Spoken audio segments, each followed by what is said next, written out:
grocery store. Now this is like a medium aperture, right?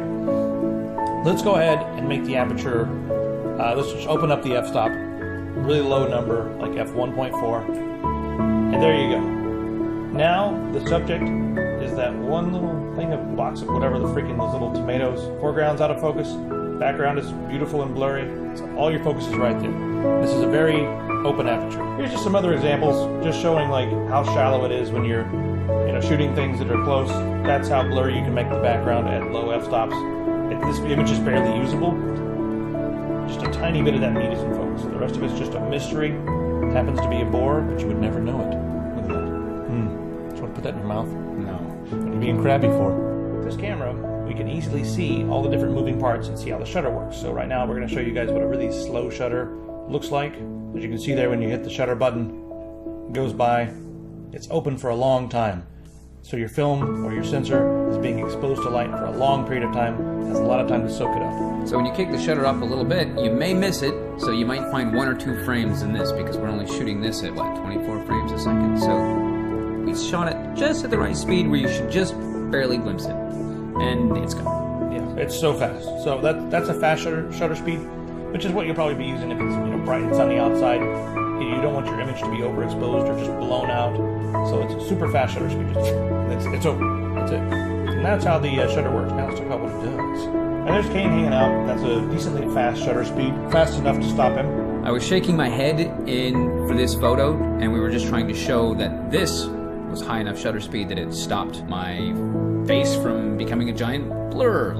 So when we slow it down, there we go. His head's moving back and forth. It's not fast enough to stop his motion. 1/400th of a second to generally stop human motion. So if somebody's running, it'll stop them mid-stride, and you'll be able to capture that image. If they're like, the Flash, you're not going to capture them at all, because they can move faster than the speed of light. Yeah, now this camera, I believe, goes up to 1/4000th to maybe 1/8000th of a second. 1/4000th. 1/4000th of a second. And that's really what you're going to need. 1/2000th, 1/4000th, somewhere in that range. Anywhere between that. That will stop a hummingbird with its ridiculous speed flapping. That'll stop that. That'll stop a cheetah, a snake strike. If you wanted to get, an airplane race car. If you wanted to capture a race car, water. Yeah, water droplets and all that sort of thing. Sometimes it's interesting to allow the shutter to stay open for a while when you see water. If you've ever seen one of those shots where the water looks like silk, they've left the shutter open for a long time. And then you produce this really interesting effect where all the motion that's happening while the shutter's open is just turning into a blur. So it looks like silk. That's how they've done that. So if you want to stop like a waterfall, shoot it fast. If you want it to look like a silky, almost misty type thing, you can leave the shutter open for a while. Your hands, they shake a little bit, they move a little bit. That can also create blur. So this is me shooting, just moving my hands around at a very low shutter speed. I was like, just moving the camera around a little bit. So as you can see there, those subjects are stationary, but my hand is making the blur. There again, I just moved the camera way too much while the shutter was open. Again, people see this all the time. You go to a birthday party, it's dark inside, you take a bunch of pictures and you get back and they all look like this. Happens all the time. People are just like, why man, why? Well, it's because your shutter speed was too slow because it was trying to compensate for the lack of light. Best practice for shutter speed, it really has to do with the combination of the other 2 elements in this. Your aperture, your ISO, and then it's what are you trying to take a picture of. So if you're trying to take a picture of like the pomegranates, you need a higher shutter speed just enough to stop your handshake from causing the motion blur. And then you need your aperture set probably wide open or relatively wide open to allow more light in, and then your ISO is going to be set at a level that allows the least amount of film grain or the least amount of noise. Digital noise, yeah. But yet still have a nice clear image. So all these things really work together, and a lot of it's going to be up to you as far as what sort of image you want to take. And you have a lot of power once you learn these 3 things. Now, some people are going to be overwhelmed and be like, oh man, I have to figure out every time I do a shot what I want the ISO and the shutter and the aperture, what the hell, man, f-stop, what the hell is that? Almost all modern cameras, they have a dial.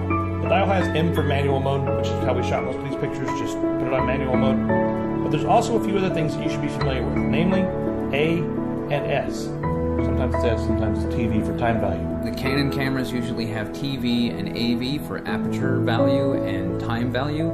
The Nikon here has A and S for aperture and shutter. Aperture value, you set it there, you adjust your ISO to where you want, and then you can set your aperture to wherever you want. So in this case, you want a really shallow depth of field. You set it for 1.4, 2.0, really shallow. You can snap the photo, and it automatically calculates what the shutter speed is going to be. It makes it so easy, it's ridiculous. You don't have to worry about anything. It will correctly expose the picture based upon your criteria. Now, if you set it on S for the Nikon or TV for time value on the Canons, now that's going to do the exact same thing, but for shutter. You say like, hey, my son's playing soccer, or I want to, get a picture of this bird flying around. So I'm going to put it on shutter value and set the shutter for something really fast, like 1/400th, 1/500th of a second, really fast shutter, and then the camera will calculate the aperture and everything else. So that's how you can use the shutter. And also, it's good if you want to I want to get like a nice blurry fluid motion, or you want to get some blur, you can set the shutter very low, and the camera will figure everything else out. So modern cameras make it really easy. On these old cameras, you just have 2 settings, and you do it all yourself, and that's it. So I hope this information has helped you, will help you in developing your photography skills. Go out there, use your camera, test some stuff out, and never be afraid to just take a photo. Especially if you're using digital, just fill up your memory card with stuff. If it doesn't look good, test it, experiment, change what you're doing. Yeah, you gotta get there and mess around, man. Yeah.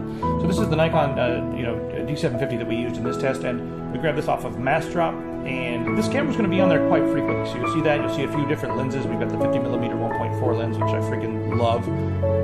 It's almost too good as far as like beautiful background blur. Sometimes it's difficult to stay in focus. It's just so ridiculous. You can stop there a little bit. But anyway, so go over and check out their photography community, and again, say thanks to them for providing this for us to go out and play with. It's much better to play with a full frame sensor than it would be to play with like our Panasonic that's got a little crop sensor. I don't consider that to be a photography camera. This is a photography camera. I agree. So there it is. That's a freaking photography camera as well, but for certain people.